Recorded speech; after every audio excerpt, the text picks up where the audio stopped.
Crônicas do Amanhecer. Por Feijão, Centro Espírita Allan Kardec de Balneário Gaivota.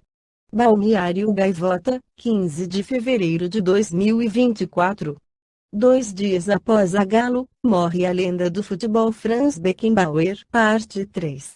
Apenas 2 dias após a morte de Mário Jorge Lobo Zagallo, o futebol mundial perde outra lenda do esporte, Franz Beckenbauer. O ex-atleta alemão morreu aos 78 anos, no domingo, 7.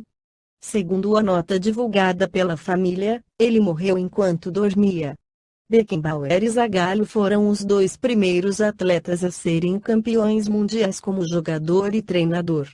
O alemão venceu a Copa do Mundo em 1974 e depois venceu o torneio novamente como técnico em 1990, conquistando o apelido de Der Kaiser, ou o Imperador.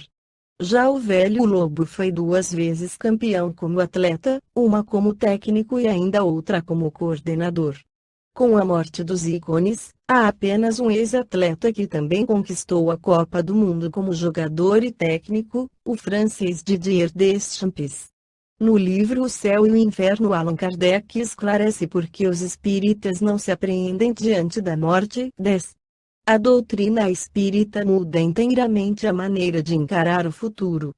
A vida futura não é mais uma hipótese, mas uma realidade. O estado das almas depois da morte não é mais um sistema, mas um resultado de observação.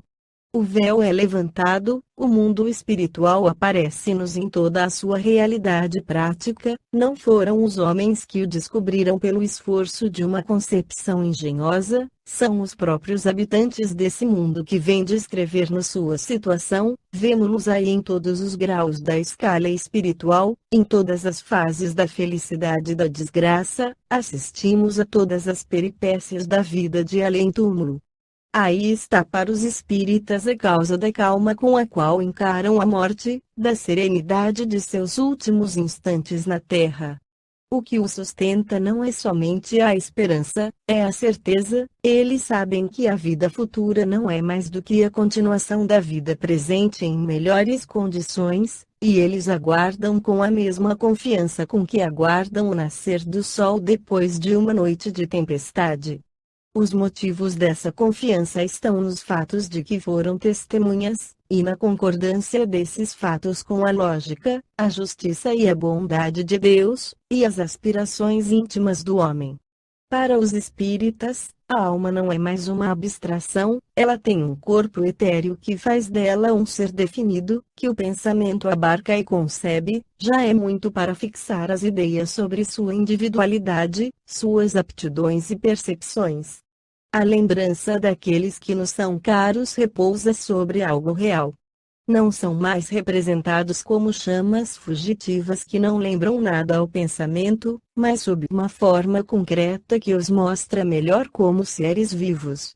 Depois, em vez de ficarem perdidos nas profundezas do espaço, eles estão à nossa volta. O mundo corpóreo e o mundo espiritual estão em relação contínua, e assistem-se mutuamente. A dúvida sobre o futuro não sendo mais permitida, a apreensão da morte não tem mais razão de ser. Vemo-la chegar com sangue frio, como uma libertação, como a porta da vida, e não como a porta do nada. A crença vulgar coloca, além disso, as almas em regiões dificilmente acessíveis ao pensamento, onde elas se tornam de algum modo estranhas aos sobreviventes. A própria Igreja põe entre elas e estes últimos uma barreira intransponível. Ela declara que toda relação está rompida, toda comunicação impossibilitada. Se elas estão no inferno, toda a esperança de revê-las está perdida para sempre, a não ser indo também para lá. Se elas estão entre os eleitos, estão completamente absorvidas por sua beatitude contemplativa. Tudo isso põe entre os mortos e os vivos tal distância, que se olha a separação como eterna. É por isso que se prefere ainda tê-los perto de si, sofrendo na terra, do que vê-los partir, mesmo para o céu. Depois, a alma que está no céu fica realmente feliz de ver, por exemplo, seu filho, seu pai, sua mãe ou seus amigos queimar eternamente. Esta foi a crônica do amanhecer de 15 de fevereiro de 2024. Por Alfredo Feijão Lopes.